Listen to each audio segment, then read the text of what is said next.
السلام عليكم ورحمة الله، كيفكم؟ شو اخباركم؟ معكم رؤوف اكسبرو، واخيرا رجعت. ادري سحبة طويلة والكل كان يسأل وينك، ليش اختفيت؟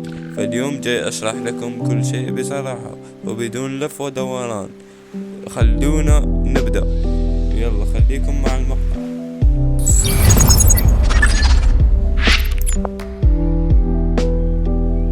بصراحة ما كانت سحبة مقصودة، أشياء كثير صارت وخلتني أتوقف غصب عني. أول شي البي سي، وكنتم تعرفون قديش أحتاج للمونتاج والتسجيل.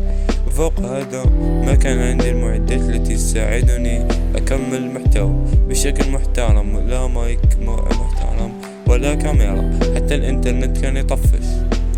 غير كده كان في ضغط من الحياة والدراسة وأمور شخصية خلتني شوي أبعد عن اليوتيوب.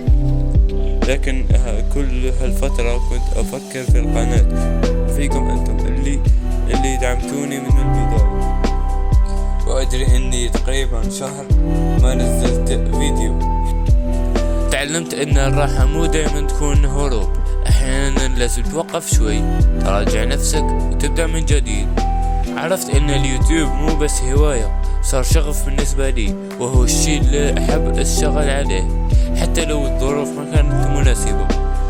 والحين بديت أراجع نفسي وحالي من جديد، والمعدات بدأت تتوفر شوي شوي. إن شاء الله أقدم لكم محتوى جيد. لكل شخص طبع في هاي القناة، وشكرا لأي شخص دعمني ولو بالقليل أو كتب لي كلمة بسيطة. شكرا لكم من القلب، وجودكم هو سبب رجعتي، وإن شاء الله هنخلي القناة ترجع الترند. لا تنسوا تدعموني بلايك واشتراك، وكل تعليق منكم يدفعني بكل دفعة قوية. كان معكم رؤوف اكسبرو، نشوفكم في الفيديو الجاي. سلام.